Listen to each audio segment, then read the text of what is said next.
con la grabación. Entonces hoy vamos a, digamos que ahora empiezo ya que se empieza con resolver el exit ticket de la clase precedente, ¿ya? Entonces lo que teníamos era algo sobre la desigualdad de Cauchy-Schwarz. Ya déjame borrar este exit ticket y acá escribirlo acá. Resolución exit ticket 18.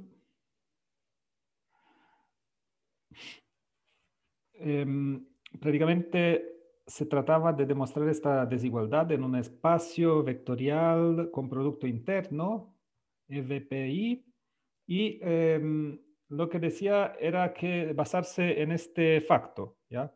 Uno parte siempre, en el caso real es más sencillo, pero en el caso complejo, siempre el mismo punto de partida, que si quiero demostrar esto con V y W dos vectores, ocupo el facto que si tomo V y lo perturbo, ocupando Z veces el vector W, donde Z es un número complejo, esto es siempre mayor o igual que cero si tomo esta, esta especie de norma al cuadrado, ¿ya? O sea, si tomo V menos ZW, V menos ZW, esto lo escribo, desarrollo el producto y me da, bueno, me da V por V y después me da ZW por ZW, que son los primeros dos términos, y después me da, esto corresponde a los términos mixtos, ¿ya? Entonces tenía ZWV más, no, menos ZWV menos VZW, ¿ya? Y por linealidad, las propiedades de linealidad de producto con los números complejos, cuando tengo el Z por este lado me sale como era, entonces me da menos Z, que me va a multiplicar el producto interno, WV. Y después acá me sale un Z conjugado. Bueno, déjame decir. Entonces me da menos Z por WV y después me da menos Z conjugado por VW, ¿ya? Pero se acuerdan que cuando puedo intercambiar el rol de estos de V y W y poner, bueno, no sé, quizás puedo intercambiar el rol de VW y ponerle un conjugado, ¿ya? Entonces me da menos Z WV más ZWV, todo conjugado, ¿ya? Y entonces, y sé que cuando tengo un número complejo, si tengo un número A más IB, ya su conjugado es igual a A menos IB. Entonces, si voy a sumar Z más Z conjugado, bueno, llamámoslo de otra manera. Si por un número complejo, no sé, alfa, sumo alfa más alfa conjugado, eso igual a dos veces, cuando sumo la parte real me da dos veces la parte real y la parte imaginaria se cancela. Entonces me da dos veces la parte real de A, de alfa. Entonces esto es igual a dos veces la parte real de este alfa, que sería Z, que multiplica el resultado de hacer el producto interno y con un menos, ¿ya? Entonces por esto me da, me sale, ahora hemos calculado esta fórmula, ¿ya? Y después, ahora quiero, si vale que esto es menor o igual que este valor para cualquier Z, ¿ya? Para cualquier Z, entonces también es menor que el mínimo, ¿ya? Y entonces tomo Z y le pongo coordenadas reales, X, Y reales, ¿ya? Números reales, que dos números reales son la parte real e imaginaria de Z. Entonces, acá cuando hago el mínimo, sobre z es lo mismo que hacer el mínimo sobre los vectorcitos reales con coordenadas x, y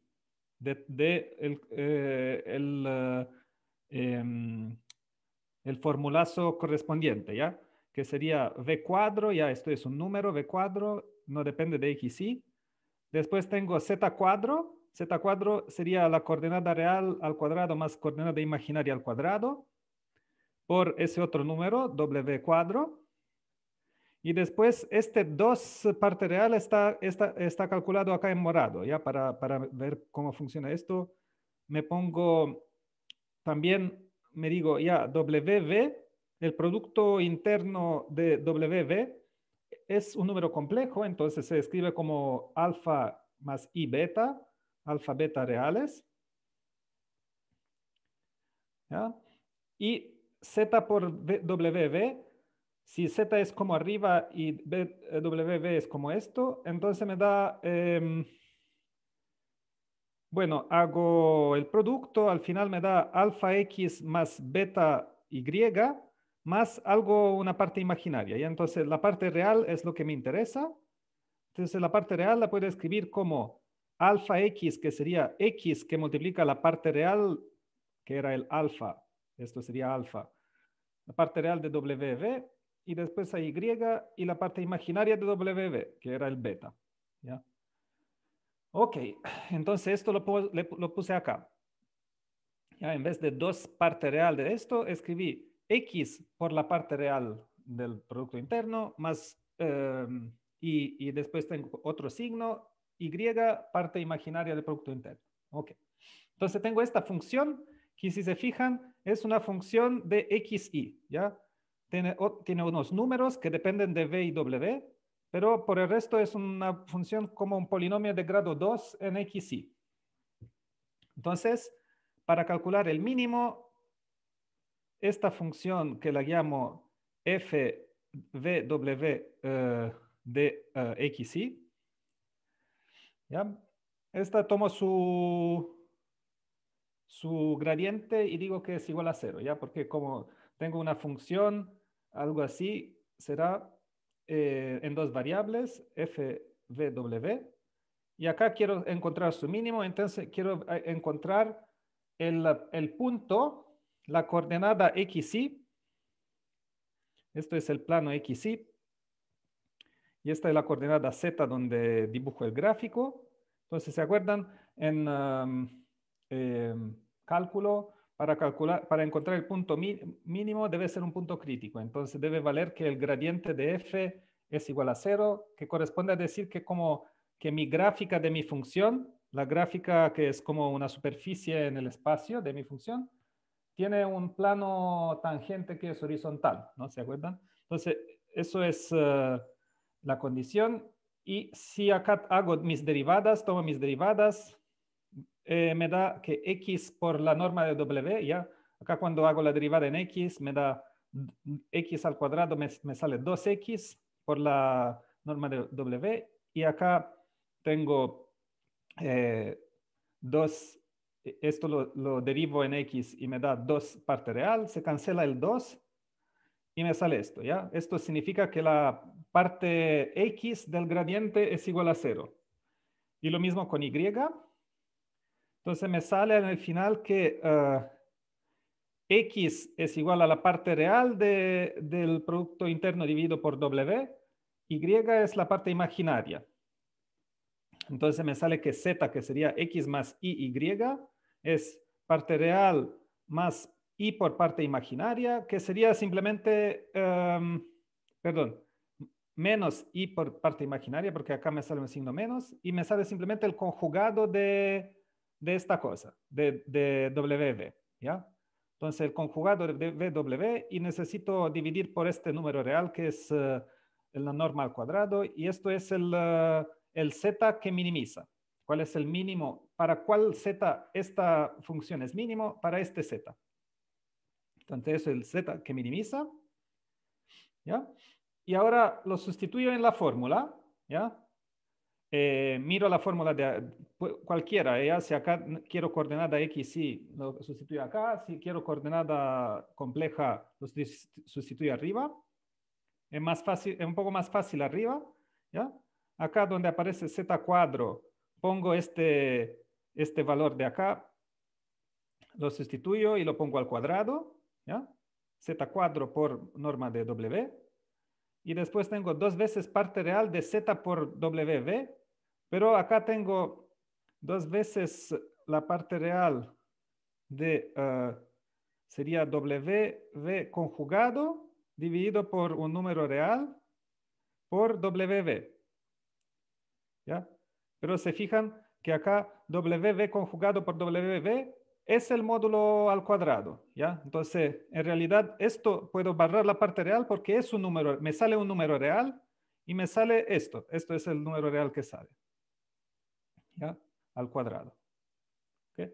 Entonces, acá me sale este valor de acá. Y acá se simplifica, ¿ya? Esto se cancela y me sale acá un 2. Y después este es lo mismo que este valor. Entonces se cancelan una vez más y me da v al cuadrado menos módulo de W al cuadrado dividido por W al cuadrado, ¿ya? Mayor o igual que 0, ¿ya? Y entonces esto me da que si tengo V al cuadrado por este lado y el otro lo pongo por el otro lado, me da WV al cuadrado sobre W al cuadrado menor o igual que V al cuadrado, ¿ya? Y ahora simplemente puedo sacar esto de acá y multiplicarlo, ¿ya? Y me da la desigualdad de Cauchy-Schwarz, ¿ya? Me da el cuadrado, que 2 cuadrados están con una desigualdad. Entonces, dado que la función de elevar al cuadrado es creciente sobre los números positivos, me implica que también vale la desigualdad antes de elevar al cuadrado, porque todos son números positivos, reales. ¿Ya? ¿Ok? Entonces sale esto. ¿Ya? Entonces, eso era la manera de demostrar Cauchy-Schwarz con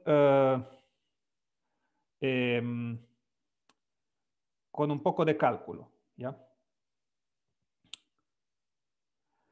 Ok. Entonces, y esto era la resolución del exit ticket. ¿Ya? Ahora, dado que hay más gente, quería mencionarles que acá me enviaron que 19 de ustedes, no, eso es otro curso, que 16 de ustedes contestaron a esta encuesta. Ya en el otro curso había 20 alumnos, así que casi todos contestaron, pero acá hay como, es un porcentaje pequeño. Así que le voy a copiar esto en el chat y se lo, una vez que se abran esta ventana y al final del curso de la clase pueden quizás si quieren clicar en esto y hacer el survey al final. ¿Ya? Ahora lo que quería, esto era para evaluación temprana de cursos, ya lo hice, ¿ok? Y hoy, ¿de qué vamos a hablar? ¿Ya? ¿De qué es la clase de hoy? Ángulos, normas y ortogonalidad. Entonces, ángulos será muy corto la cosa, ¿ya? Simplemente es decir que si tengo la desigualdad de Cauchy-Schwarz, esto me permite de asociar un ángulo, ya déjeme copiarla acá, WV menor o igual que W, norma largo de W por largo de V. Entonces, esto me permite de definir los ángulos, ¿ya? Porque acá tengo otra manera de escribir la desigualdad de Cauchy-Schwarz, es esto. Es decir, si X y Y son vectores no cero, entonces sale esto. ¿Ya? Significa que XY dividido por XY es entre menos 1 y 1, ¿ya? En el Cauchy-Schwarz en el caso real. Caso R. ¿Ya? Entonces, ¿qué significa que el valor absoluto de algo es entre, si acá pongo con el valor absoluto es menor o igual que 1, significa que la función es entre menos 1 y 1. ¿Ya? Y también esto lo puedo escribir como X dividido por su largo, Y dividido por su largo. ¿Ya? Entonces acá tengo el vector X, el vector Y. Lo divido por su largo y me sale algo de largo 1. Esto tiene ahora largo 1 y el otro tiene largo 1. Y me dice que esta operación, ¿ya? Esto es X dividido por su largo, Y dividido por su largo. Su producto interno ahora es entre -1 y 1. Así que es el valor que me da el coseno de algún ángulo, ¿ya? Entonces puedo definir, no sé, observación, no sé si mi dibujo qué sentido tiene, ¿ya? Porque no estoy en R2, estoy en cualquier espacio vectorial. Cualquier espacio vectorial ahora puedo asociar un ángulo porque puedo tomar la función inversa del coseno, arco coseno. Puedo encontrar un ángulo cuyo coseno es este valor, ¿ya? Y esto defino como el ángulo. Entonces, porque cuando estaba en R2, ¿se acuerdan? Si tengo dos vectores, entonces tengo un ángulo que de verdad es un ángulo entre 0 y 2π, porque tengo una dirección antihoraria y una dirección horaria en la cual calcular, ¿ya? Entonces, mi ángulo puede ir hasta 2π, ¿ya? Y ahora tengo que el producto punto es igual a norma de X por norma de Y por el coseno del ángulo, ¿ya? Valía esta fórmula, ¿ya? Entonces, este ángulo de verdad en R2 era el ángulo usual. Pero ahora no, me saco desde el caso concreto de R2 y me voy en cualquier espacio vectorial. Y entonces acá de nuevo puedo asociar este ángulo y uno puede, por ejemplo, demostrar el teorema del coseno, ¿ya? ¿Se acuerdan? En un triángulo había que si este es el lado A, este es el lado B y este largo es C, entonces tenía que A al cuadrado más B al cuadrado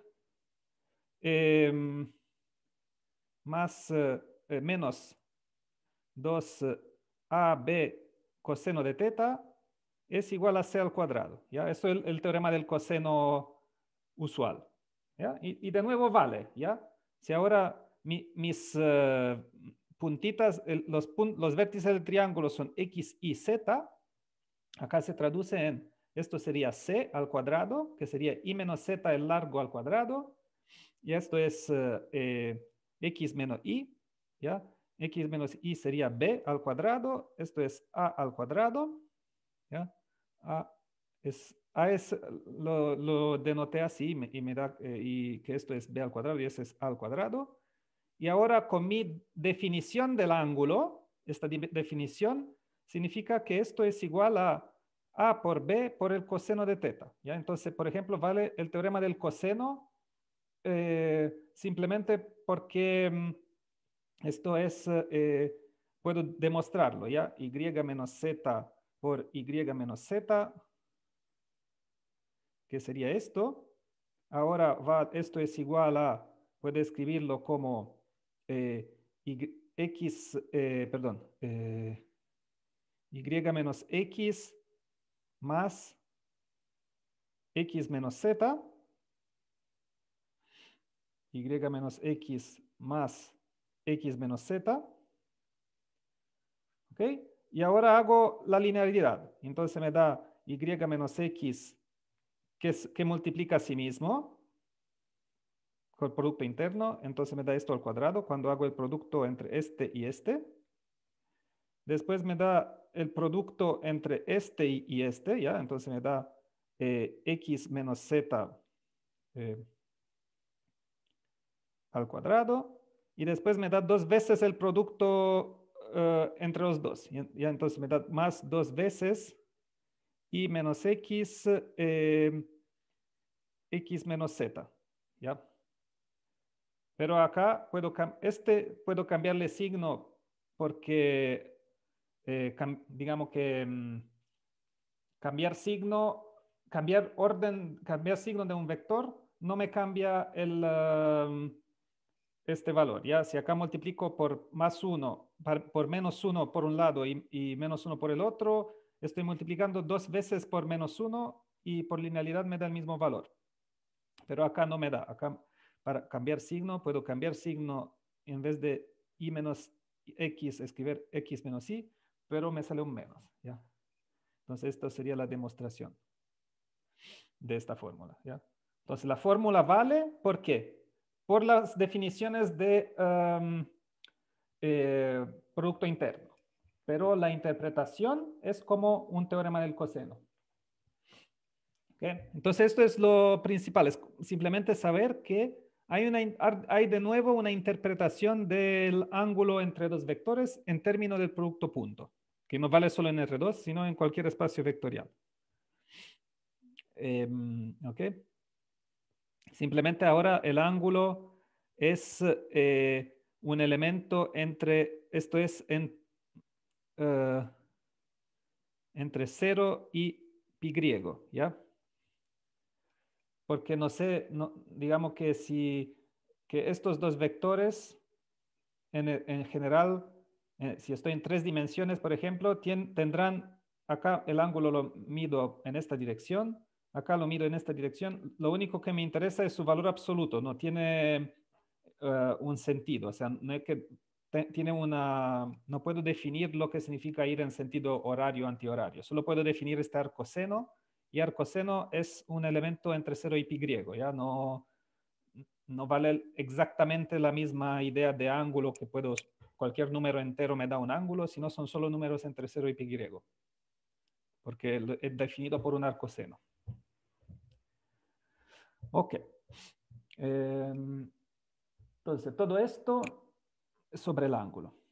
Ahora vamos a hablar de un poco más la idea de normas, ¿ya?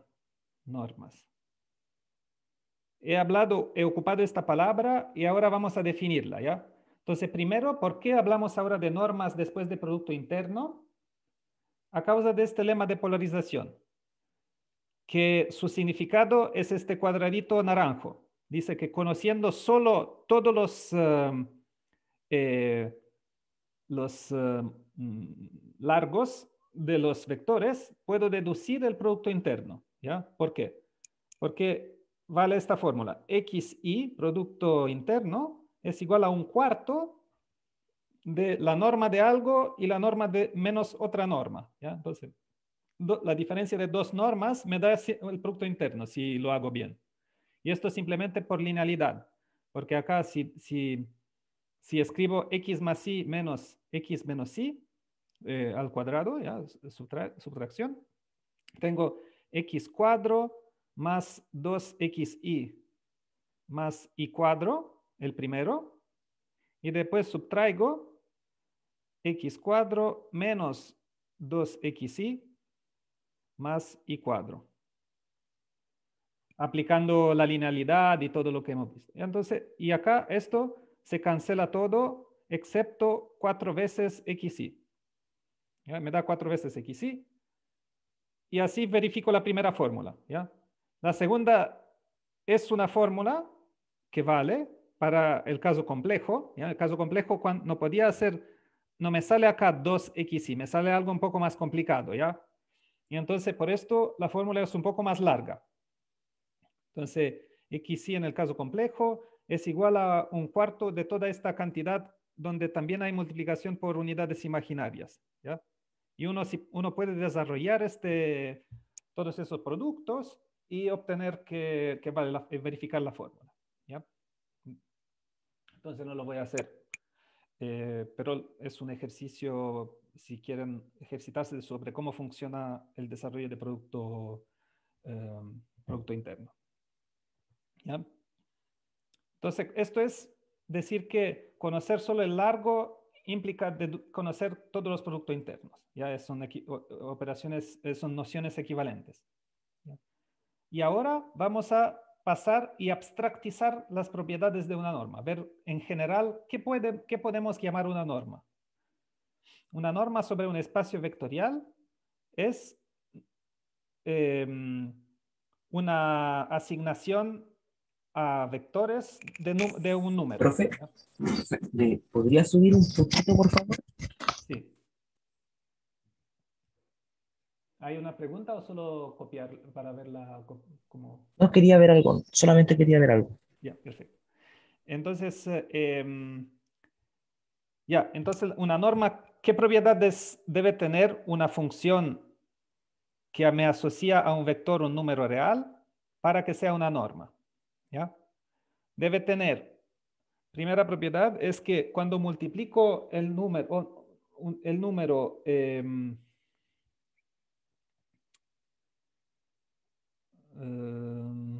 ¿sí? Ok. Entonces, primero, atención. Acá siempre es un número real el valor de una norma. En realidad es siempre un número positivo, ¿ya?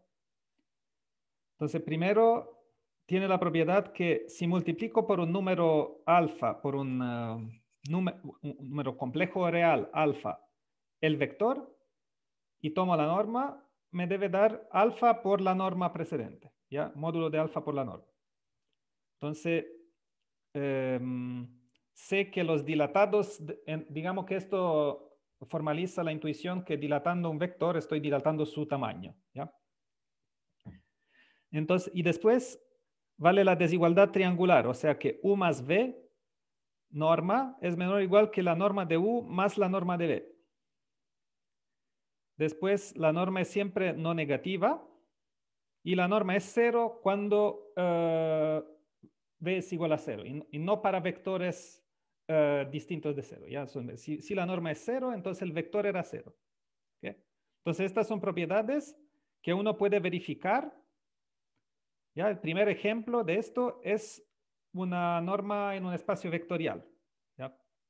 Entonces acá lo principal, uno puede verificarlo. ¿Ya? Verificamos que vale las propiedades. ¿Ya? 1, propiedad 1, esto vale por linealidad. ¿Ya? Porque si se acuerdan, esto estaba definido como raíz de producto interno de XX. ¿Ya? Si yo estoy en un espacio vectorial con producto interno. Entonces acá, si ahora tengo alfa X, ya lo hemos hecho en un cálculo en otra clase, esto por linealidad, el primer alfa, este de acá, sale como tranquilo como era, y el otro, por el otro lado, me sale su conjugado, ¿ya? Entonces me da alfa X, que es igual a módulo de alfa al cuadrado por X al cuadrado, ¿ya? Entonces esto me dice que la, esta norma de alfa X cuadro es igual a alfa cuadro, norma de X al cuadrado, que es la propiedad 1. Para la propiedad 2, bueno, acá hago U más V al cuadrado. A ver, ¿qué me puede salir? Es igual a U al cuadrado más V al cuadrado más 2 UV.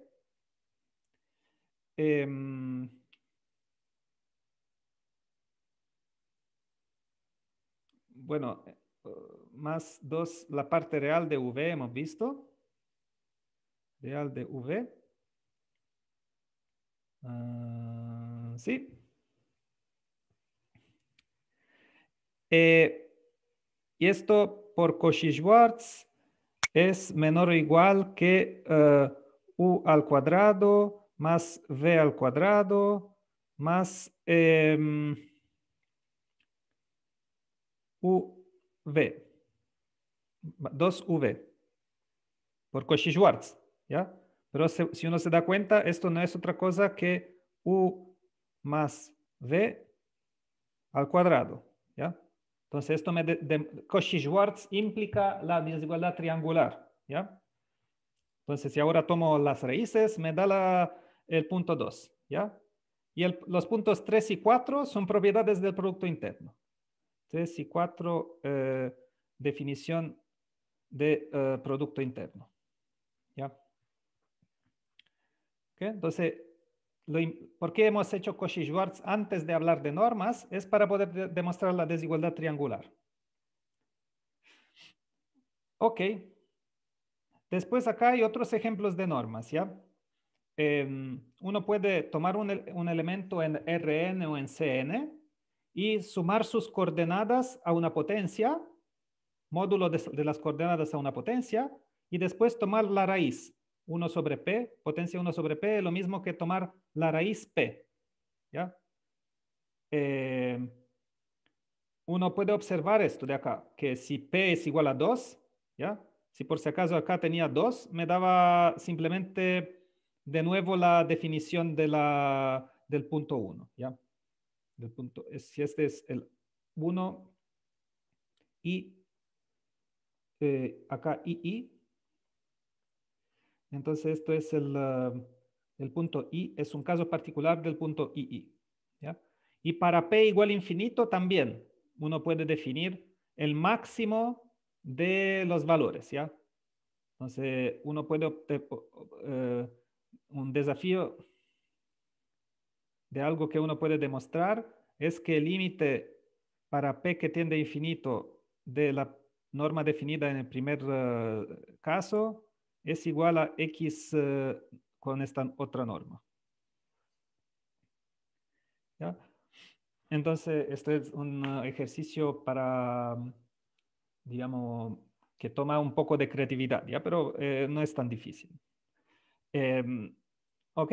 Y entonces, bueno, hay otras definiciones y siempre lo más difícil es demostrar la desigualdad triangular, ¿ya? Y esto no lo vamos a hacer, pero créanme que estos definen normas, ¿ya? Pueden verificar las propiedades 1, 4. Y uno puede ver cómo se ven geométricamente estas normas, ¿ya? Uno puede dibujar, para ver esto, dibujo cuáles son los vectores que tienen tamaño 1.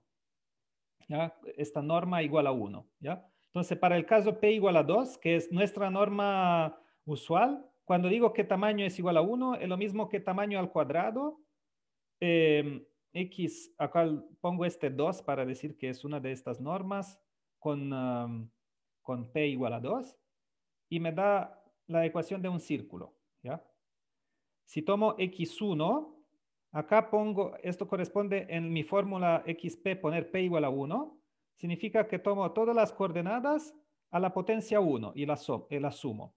¿Ya? Entonces sería x1 valor absoluto más x2 valor absoluto, debes sumar a 1. Y me sale que, por ejemplo, que acá estos son los puntos donde la suma es igual a 1, ¿ya? Por ejemplo, acá tengo el punto un medio, ¿ya? Y acá tengo menos un medio, no, un medio menos un medio, ¿ya? Entonces, la suma de las coordenadas es igual a constante cada vez que tengo signos constantes, ¿ya? Entonces me forma como una especie de cuadrado con una rotación de 45 grados, ¿ya? Entonces, en este mismo lugar, en el otro caso, tenía 1 sobre raíz de 2, 1 sobre raíz de 2, ¿ya? Entonces, una otra forma. ¿Mm? Después, para P es igual a infinito, también uno puede comprender que si el máximo de los valores absolutos de las coordenadas es igual a 1, significa que o la coordenada 1 tiene valor absoluto 1, que serían estas dos líneas, o la coordenada 2 tiene valor absoluto 1, ¿ya? Entonces me da un cuadrado derechito, ¿ya? Y para otros P, esto es un poco lo que pasa. Acá hice un dibujito, esto sería otro P, que no es ni 2 ni infinito. Entonces, me sale que salen unos cuadrados con bordecitos más redondeados y después me sale este y después empezará para P entre 1 y 2 me sale algo que es una versión de esto un poco más redondeadas, toda redondita, ¿ya? Entonces hay varios otros, lo más comunes son P igual 1 y P igual infinito. ¿Ok? Y después hay un teorema que aparece en el libro de Trail. No es tan difícil, pero no lo voy a hacer. Que dice que me da una condición necesaria y suficiente para que una norma provenga de un producto interno. ¿Ya? O sea, ¿qué significa proviene de un producto interno? Esto significa que la norma es igual a raíz de XX para algún producto interno. Y esto vale, sí, solamente sí, vale esta igualdad, ¿ya? Vale esta igualdad que entonces el caso solo si es simplemente una verificación. Fácil. ¿Ya? Y el sí necesita una idea, ver trail. ¿Ya? Solo sí significa, suponamos que salga de un producto interno. Bueno, ¿qué pasa? Bueno, ahora hago, en vez de hacer la diferencia como en el lema de polarización, ahora hago la suma de U más B más U menos B. Desarrollo el producto, se cancelan unos términos y me sale esto. ¿Ya? Entonces, una verificación. Entonces, pero para ver que si por si acaso vale esta fórmula y además valen las propiedades de norma, entonces mi norma es de esta forma. Entonces, acá hay una pequeña idea que aparece en Trail. Ok. Entonces, esto era sobre normas. Ahora, ortogonalidad. Ortogonalidad, perpendicularidad, uno puede decir, ¿ya? Entonces, ¿qué significa? ¿Cómo vamos a definir en un espacio vectorial con producto interno el facto que dos vectores son perpendiculares? Bueno, hemos visto que xy es igual a coseno teta por xy, por ejemplo. Ya hemos definido ángulo. ¿Ya? Hemos definido ángulos. Y entonces, ¿qué pasa cuando el coseno es igual a 0? Significa coseno es igual a 0. Es lo mismo que decir que teta es igual a un ángulo recto. ¿Ya? Y esto es la definición. ¿Ya? Digo, dos vectores son ortogonales cuando su producto interno es 0. Y la notación es esta. Este símbolo de perpendicularidad. ¿Ok? Y ahora vale lo que se llama teorema de Pitágoras. O sea, vale esta relación. Si tengo que el producto interno de U y V es 0, entonces U más V al cuadrado es igual a U al cuadrado más V al cuadrado. ¿Ya? Y el dibujito es un poco como acá. ¿Ya? Que tengo U en horizontal, V en vertical. Si U y V hacen un ángulo recto, entonces tomar el tamaño de U al cuadrado y sumarle el tamaño de V al cuadrado me da el tamaño de la hipotenusa al cuadrado, ya que en este caso es el tamaño de U más V. ¿Ya? Entonces la demostración es un ejercicio y hagamos ese ejercicio. ¿Ya? Acá simplemente se trata de nuevo de desarrollar el producto. Tengo esto, U más V es igual a U, ¿qué sería? Por definición es U más V, U más V. Y ahora linealidad, U más V, más los términos mixtos, ¿ya? Que los voy a tener en el orden en el cual aparecen. Entonces acá tengo primero este V que multiplica este U, VU, y después tengo UV, ¿ya? Hay 4 términos porque 2 por 2. Acá había dos sumandos. Por la propiedad de linealidad y propiedad distributiva hay 4 términos, ¿ya? Entonces esto es U al cuadrado, esto es V al cuadrado, ¿ya? Entonces me da U al cuadrado más V al cuadrado. VU lo puedo escribir como UV conjugado y sé que UV es igual a 0. Y también esto es igual a 0, ¿ya? Porque son ortogonales, ¿ya? Entonces estos términos se van y me sale lo que quería, que esto es igual a la suma de los cuadrados, ¿ya? Entonces simplemente decir que V es igual a 0 significa que no hay términos mixtos cuando hago los términos mixtos se cancelan. Entonces me sale de verdad que las normas al cuadrado, una es la suma de las otras, ¿ya? Porque son ortogonales, ¿ya? Entonces es muy útil esto, porque me permite, si ahora miro de nuevo el dibujito de acá, me permite, y ahora es lo que vamos a ver, decir que si tengo una suma de vectores y V son como una especie de base, entonces las coordenadas en esta base puedo encontrarla haciendo producto interno, ¿ya? Entonces, el próximo paso es que la ortogonalidad es muy útil para simplificar notaciones en coordenadas.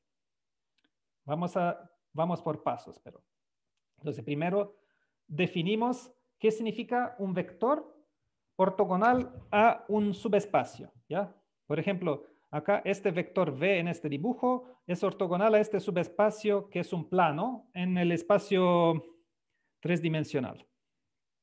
V es ortogonal al subespacio E, significa que cualquier vector yo tome en mi subespacio, V es perpendicular a este vector, ¿ya? Entonces acá tomo esta dirección, V tiene producto interno 0 con esto. V tiene producto interno 0 con esto, con esto. Cualquier otro vector que está en E, V tiene producto interno 0 con él.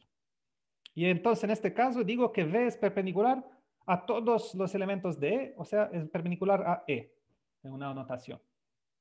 Entonces, ahora sabemos cómo denotar y cómo definir que V es perpendicular a todo un subespacio. Pero es suficiente. El lema 2 nos dice, ya no necesito verificar que es perpendicular a todos. Es suficiente una base. Y esto por linealidad. ¿Ok? Es suficiente una base. ¿Y cómo lo vamos a ver? Por linealidad. O sea, si V es perpendicular a E, es obvio que V es perpendicular a todos los elementos de una base, ¿no?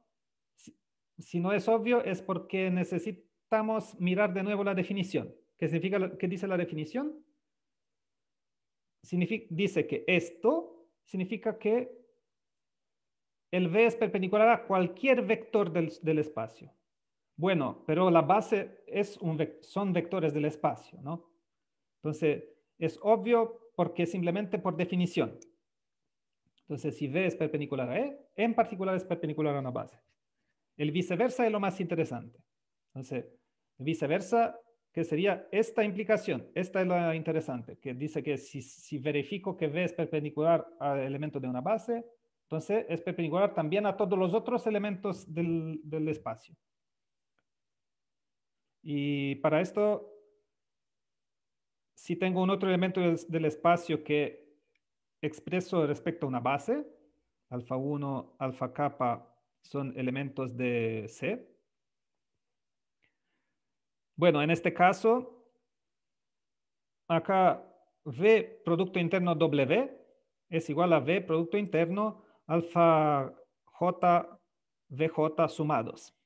Suma de alfa J VJ. Y ahora por linealidad, alfa J me sale afuera y tengo la suma de V por VJ, producto interno. Pero mi hipótesis es que V es ortogonal a todos los elementos de la base.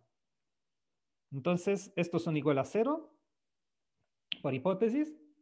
Entonces me da que el producto interno también con otros elementos que son combinación lineal de los precedentes son iguales a 0. ¿Ya? Entonces, es suficiente verificar ortogonalidad sobre una base, no más. Bueno, ahora la próxima definición me dice, ya, ¿qué pasa si tengo más vectores? Si tengo más vectores. V1, V kappa, digo que son ortogonales. Tengo kappa vectores ortogonales. Bueno, esto significa que cualquier pareja es ortogonal, ¿ya? Entonces, todos los productos internos son 0, ¿ya? Por ejemplo, acá el típico caso es lo usual cuando uno se imagina en R3, ¿ya? V1, V2, V3, 3 vectores ortogonales. Significa que cada pareja es ortogonal. Ortonormales, pongo esta otra, en vez de gonal pongo normal, significa norma, normal, ortonormal. Y nada, significa que tiene norma 1. Un vector normal es un vector que tiene norma 1, porque, no, nada, esa es la definición, no hay un porqué. Entonces, esto significa, si son ortonormales, significa que son ortogonales. Entonces, significa que cuando tomo vectores distintos, me da 0 su producto interno. Y si tomo vectores iguales, ¿ya? Entonces, VI, VI. Bueno, esto también sería la VI norma al cuadrado. Esto debe ser igual a 1, ¿ya? Norma al cuadrado igual a 1, entonces significa que para I igual a J, esto es igual a 1. ¿Ok? Y acá tengo una notación útil. Notación. La delta de Kronecker. Delta IJ es la función que si I es igual a J es igual, vale 1. Es igual a 1 si I es igual a J. Perdón, si I es igual a J. Y 0 si I es distinto de J. ¿Ya? La delta de Kronecker. Entonces puedo decir también que los VJ son ortogonales si VI, VJ es igual a la delta de Kronecker. O sea que me dice si I es igual a J debe ser igual a 1. Si I es distinto de J debe ser igual a 0. Ahora sabemos qué significa que más que dos vectores son ortogonales. Ok.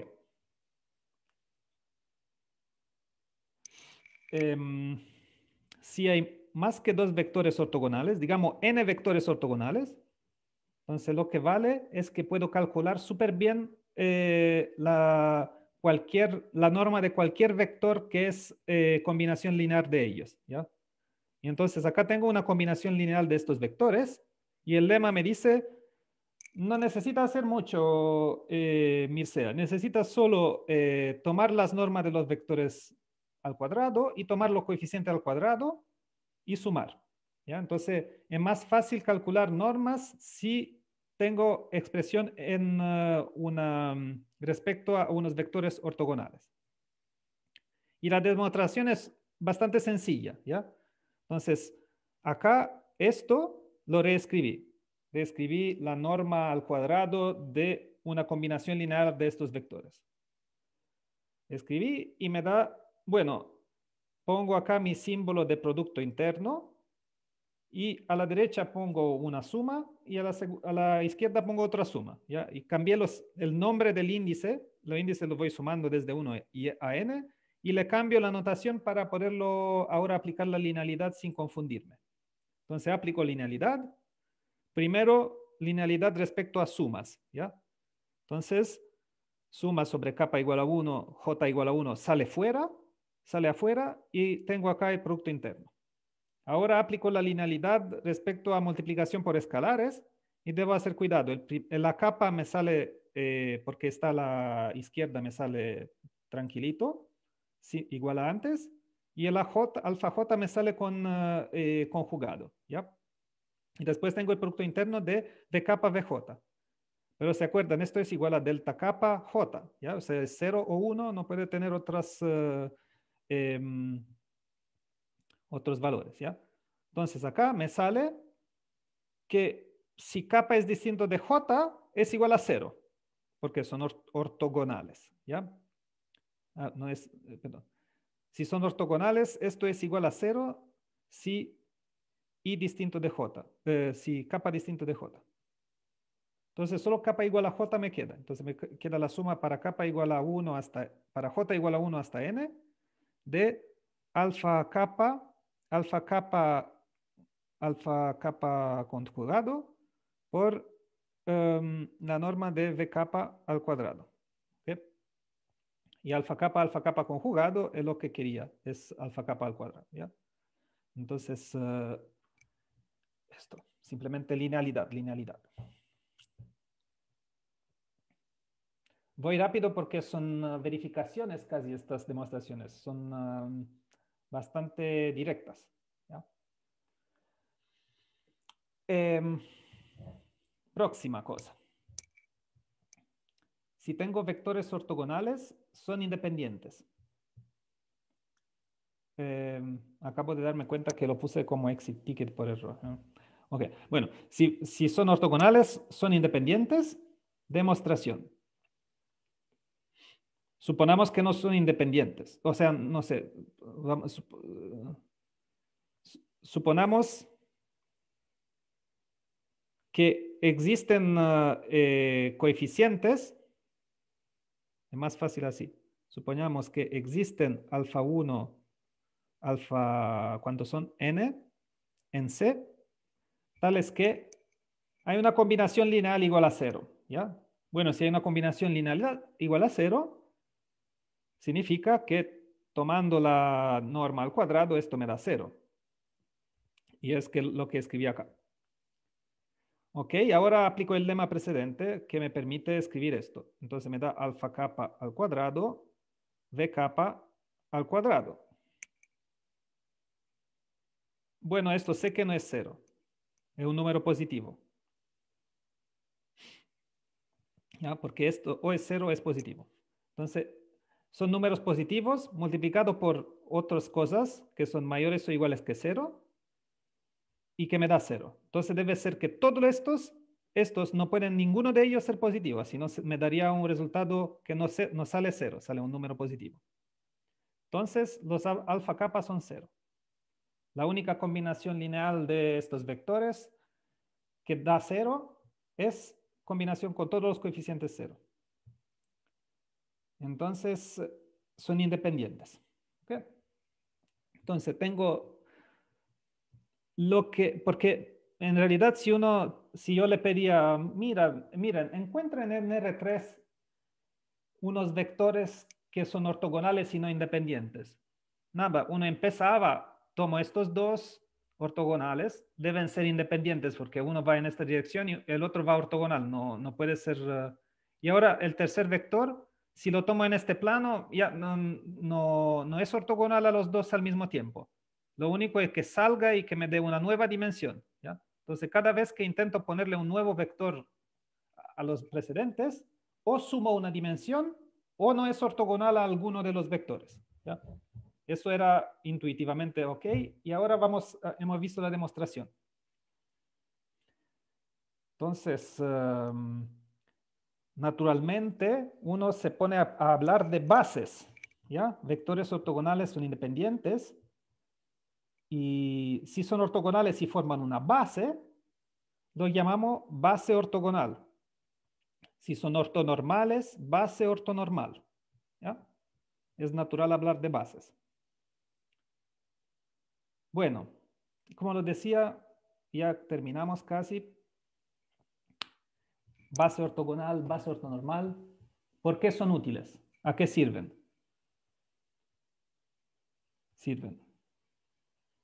Sirven a varias cosas, especialmente sirven porque es suficiente proyectar para obtener las coordenadas, ¿ya? En una base ortogonal. Entonces, si acá tengo mi base ortogonal, tengo este otro vector, su coordenada simplemente necesito tomar su proyección acá y su proyección allá, ¿ya? O sea, algo que tiene que ver con el producto interno para poder calcular sus coordenadas. Es mucho más fácil que la operación, es mucho más fácil que si tenía una base rara y tengo este vector. Acá no sé bien, necesito hacer más cuidado con mis construcciones, ¿ya? Y no se puede expresar ocupando el producto interno, ¿ya? No se puede expresar tan fácilmente con el producto interno. Y entonces, ocupando el producto interno es más fácil proyectar perpendicularmente para obtener las coordenadas, ¿ya? Entonces, ¿qué significa? Tomo un vector expresado con coeficientes alfa 1, alfa n, respecto a una base ortogonal. Ahora, si hago el producto interno con V1, nada, vamos a hacerlo. Tengo X, como antes, ya déjeme no hacerlo siempre la misma aplicación de la linealidad. ¿Ya? Entonces tengo suma capa igual a 1 hasta n. Primero tendría, acá voy a escribir una cosa y después la voy a sustituir con una simplificación. ¿Ya? Entonces primero por linealidad es igual a suma de alfa capa V capa V1, ¿ya? Pero acá el alfa capa puede salir también por linealidad. Y ahora V capa V1, esto es 0 en casi todos los casos, excepto 0 es distinto de 0. ¿Cuándo? Solo si capa es igual a 1. ¿Ok? Distinto de 0 solo si capa es igual a 1.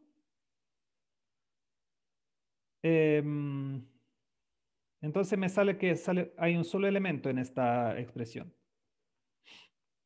Alfa 1 por norma de V1. Entonces, x1 V1 es igual a alfa 1 norma de V1 al cuadrado. Lo mismo vale si intercambio el rol de 1 y capa. ¿Ya? Si acá en vez de 1 escribía capa, bueno, capa quizás no, J. Acá ponía J, J, me daba J y acá me daba J. ¿Ok? Entonces podía sustituir J tranquilamente. Y me da siempre que para cualquier J vale esto. ¿Ya? Alfa J es igual a ¿qué? Al producto interno dividido por la norma al cuadrado. Las coordenadas. Alfa J es la coordenada de X. Entonces las coordenadas se calculan. Tomo el producto interno y divido por la norma al cuadrado. Entonces puedo escribir X, cualquier X está expresado en términos de solo los productos internos con la base. Esto sería alfa capa por esto, ¿ya? Entonces, esto. Si tengo una base ortonormal, es aún más fácil, porque esto es igual a 1 y puedo no escribirlo. Es igual a 1 si ortonormal. ¿Ya? Y entonces en este caso me sale simplemente que hago X producto con el vector de la base por el vector de la base. Y cualquier X se expresa así. Es una identidad que vale para cualquier X. Y esto ayuda, es algo que se hace cuando se hace la transformada de Fourier. ¿Ya? La transformada de Fourier, uno tiene un espacio de funciones, tiene un producto interno con un integral, como lo hemos visto, y cualquier elemento se expresa como suma de sus frecuencias de Fourier. ¿Ya? ¿Con qué coeficiente? Con un coeficiente que se puede calcular con un producto interno. ¿Ya? Entonces, acá lo dije muy rápido, pero cuando van a ver serie de Fourier, es exactamente este teorema, el teorema de expresar las coordenadas en una base ortonormal.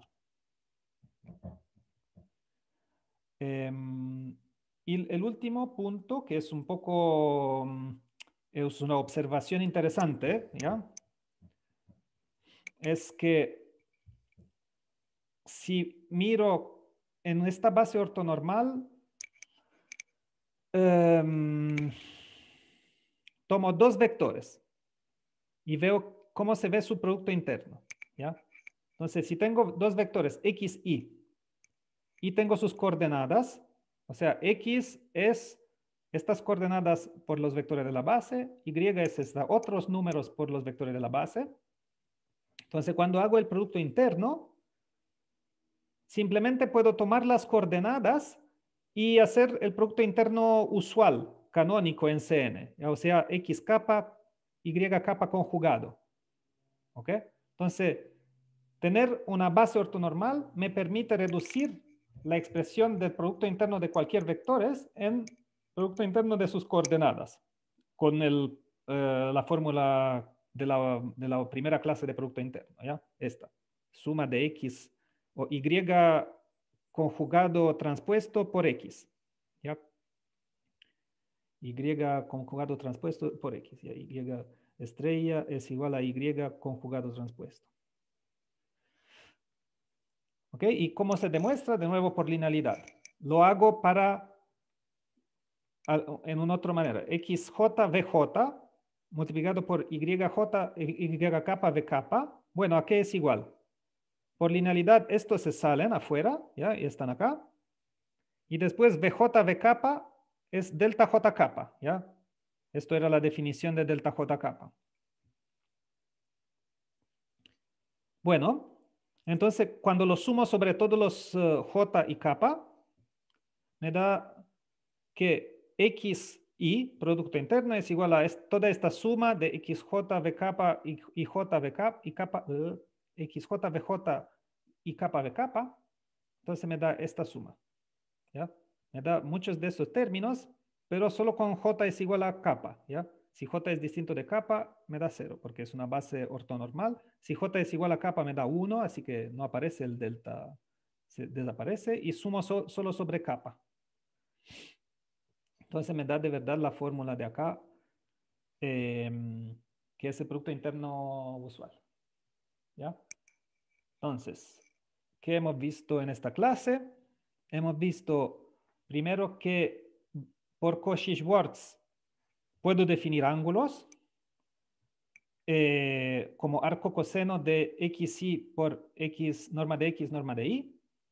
Después hemos visto que por Cauchy-Schwarz vale esta propiedad triangular y me permite encontrar un ejemplo de la noción abstracta de norma en un espacio. Hemos visto unos ejemplos sin demostración de propiedades de las normas o de cómo se ve la bola unitaria de una norma. Y después hemos pasado a ortogonalidad y hemos visto que vale el teorema de Pitágoras, después vale este cálculo de norma de un vector expresado en una base ortogonal, que es como un Pitágoras Pitágoras mejorado. Y después hemos visto bases ortogonales y ortonormales, y que en una base ortonormal es fácil calcular las coordenadas y es fácil calcular producto internos si conozco coordenadas en bases ortonormales. Y el exit ticket. El exit ticket, el primer punto dice, es una aplicación de lo visto en clase. Ya lo había mencionado durante la clase que aparecía casi igual a la... Dice, mostrar que en un espacio vectorial de dimensión n no pueden existir n más 1 vectores ortogonales. ¿Ya? El primer punto.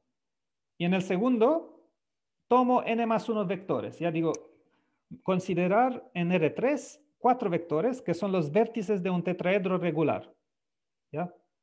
Como acá en el dibujo, ya que tengo, acá es el origen regular inscrito en la esfera. Entonces significa que son todos vectores de tamaño 1 y que todos los lados, la diferencia entre dos vectores, o sea, estos lados que son 6 posibles lados, y uno no se ve porque está atrás, estos 6 lados son todos iguales. Y además asumimos esta simetría, de haber demostrado esta simetría, lo que vale, ¿ya? O sea que sumando todos los vectores me da suma 0. Uno podría decir que el baricentro del tetraedro, que sería x1 más x2 más x3 más x4 cuartos, esto es el baricentro. El baricentro es igual al origen, ¿ya? Entonces el centro de masa es el origen, corresponde a decir que la suma de los 4 vectores es igual a 0. Y entonces nos pide encontrar xy, xj y el tamaño de los lados, ¿ya? Y para hacer esto uno necesita aplicar las como manipulaciones y tomar producto interno, ¿ya? Tomar normas y producto interno.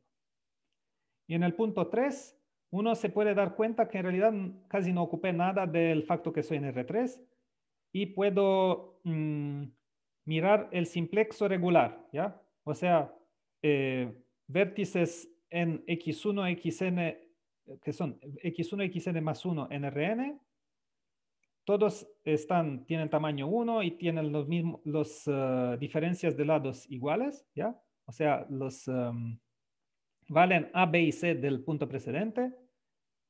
Y ahí puede encontrar de nuevo estos valores, ¿ya? La misma, digamos, el mismo cálculo que hago en el punto 2, lo puedo generalizar en el punto 3. y sale que para n muy largo, los vectores son casi ortogonales. ¿Ya? Uno sale una fórmula que se da cuenta que son casi ortogonales y me sirve para poderle mencionar este facto que si esta es mi esfera en Rn, acá los Sn-1 es la esfera dada por todos los puntos de norma 1. Tomo capa puntos al azar, ¿ya? Aleatoriamente en esta esfera. Sale que la probabilidad que todos los ángulos sean muy cerca de 90 grados, epsilon cerca de 90 grados, esto tiende a 1 cuando n tiende a infinito, ¿ya? Entonces, para todo epsilon, todo kappa, la probabilidad que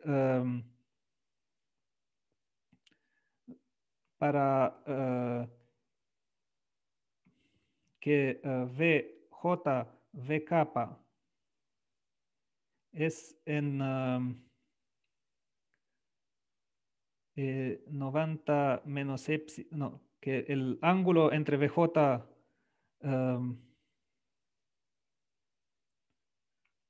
digamos el arco coseno de VJ V kappa sobre VJ V kappa, que sería el ángulo teta de VJ V kappa. No, VJVI.